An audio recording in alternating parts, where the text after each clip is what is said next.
our human environment has been changing faster, but it's going to change even faster still. So would you care to speculate as to what's going to happen to cognitive capabilities in the next 10,000 years? Will they continue to explode? Only if they pay off. They'll explode if they pay off. But we have this sort of crazy economy that pays for IQ. So, you know, if you're a skilled cabinet maker and he's a surgeon, he's going to make 20 times what you do. That might be all right for him to make twice or 3 times. But we've got this wacky economy where we're separating into 2 kinds of people, plugged in and not plugged in. But on the other hand, the plugged in, this wealthy surgeon here, he doesn't have any kids because his wife is too busy with her law practice. So what we reward grotesquely in terms of money, the penalty is you get sterilized. And so what's going to happen in the future? I don't know. The current pattern is brand new in the world. It happened with the Industrial Revolution, 1800. So it's 200 years old. Before 1800, rich people had more children everywhere, and poor people didn't reproduce themselves. So one thing Clark has done is go back to tax rolls and Parish records in Britain and look at people's names and ask how many of those names are still in a UK phone book. And the grim outcome is that peasants and farm workers all died off. They're not around anymore, they're gone. Everybody in the UK today is descended from the medieval prosperous, gentry. The nobility's gone too because they killed each other. War of the Roses and all that. Oh yeah. Remember the high levels of violence? I mean, it was pretty bad. So, no, I don't have any prediction for the future, except maybe more mental illness from kids playing video games. You had a question, sir? Yeah, let me just, I may be backing on it.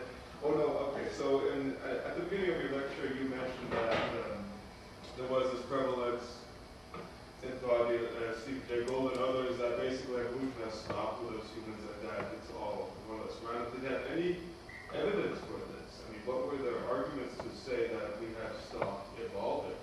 Because it seems to be that most trivial examples would indicate that we are evolving all the time. If you have a birth defect, you're done. There are a lot of pressures on us all the time. The idea at the time, and it only started to die about 1975, was what most evolution was about engineering. And so the idea was that we have glasses now, so it doesn't matter if my vision is bad.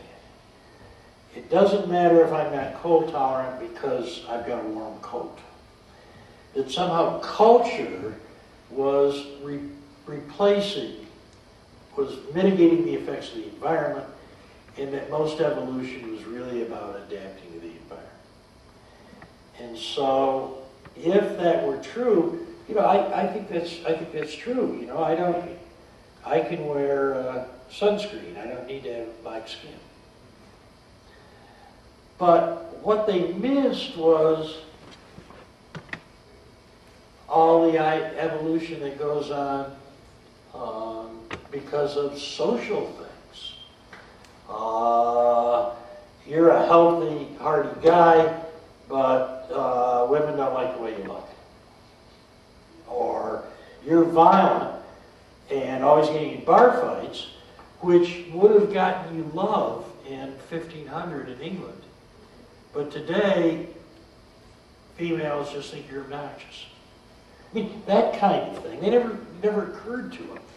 Evolution was all about the shape of the fish and how it goes through water better. John, am I?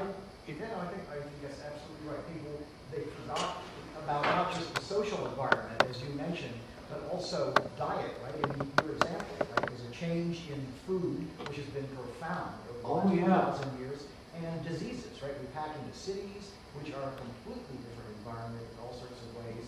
Yeah, but still, people say to me, we've turned selection off. By civilization turns selection off, doesn't it? Because everyone gets to survive. Yes, right. And they just don't see that it hasn't actually equalized the rate at which people reproduce. Yeah. So who knows what the causes of that variation are? It's not all genetic, but certainly there is obviously plenty of scope for selection. But you're right, the people back then just overlooked that. Yeah, they weren't thinking about it. Yeah. Yes, Charles. Two things. You had that example about how the economy is splitting into two classes, right? Oh, I think so. Sure. But, is it true, this is a stereotype, it's probably not true, I don't know if it's true, that poor people reproduce a lot more than rich people do? Like your poor person's going to have 6 kids and a rich person's going to have 2. Not quite. A poor person's going to have 3 and a rich person's going to have 2. Okay, sorry, but So it's true. But as I said, it's only happened since 1800, since the Industrial Revolution. Before the Industrial Revolution, everywhere there are any data, it was reversed. also, a similar thing with the cultural influencing, the cultural ideologies, I guess, influencing the selection is your example about Polynesia, or well, this was in, or, I don't know, but Polynesia, there was a big fight for land, and somebody would get a mutation in big muscles, and they'd reproduce because they survived. Oh, yeah. This is documented from lots of low-tax societies, yes, where male physical violence pays off. And even you would be attractive to women because you could protect them.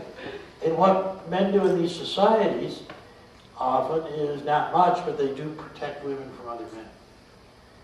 But the minute there's policemen and judges and courts and an army, you lose big.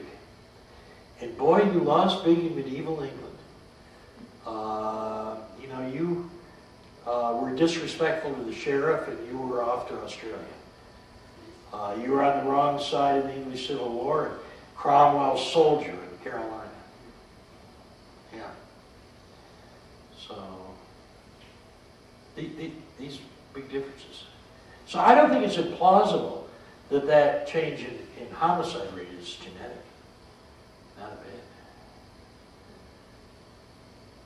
But you can't experiment with people with IRBs and all this stuff. Yes. Well, what is your opinion on sexual selection now that we've alluded to it several times? I mean, it's often stated that selection has no inertia. That is, if there is a change in the environment, then from one day to the next, a different set of gene frequencies are favored, because how should evolution track this in a memory system? Yes, right. So now if we have sexual selection, it seems to me though that we are quite, how should I say this? We are keeping track of old-fashioned sexual values like muscularity, tallness, and all those things. Whereas one could argue that, IQ or other, dexterity, other issues should be sexually favored, and it doesn't seem to be that way necessarily. Do you have an opinion on that? Is everybody familiar with the question and how sexual selection may work? The idea is that one year there's a terrible disease, and the guy who does really well is him, God help us. And the women, the ladies, or could go either way, but notice that this guy with a red shirt did really well. And so suddenly there's this preference that builds up among the females for guys with red shirts. And this has an inertia because if I'm a female, I'll keep preferring guys with red shirts because then my sons will have red shirts. And the other females will prefer that. This is called the sexy son model, and it's as good as any one of several. So yeah, it generates an inertia, doesn't it? It's in a way that if you took away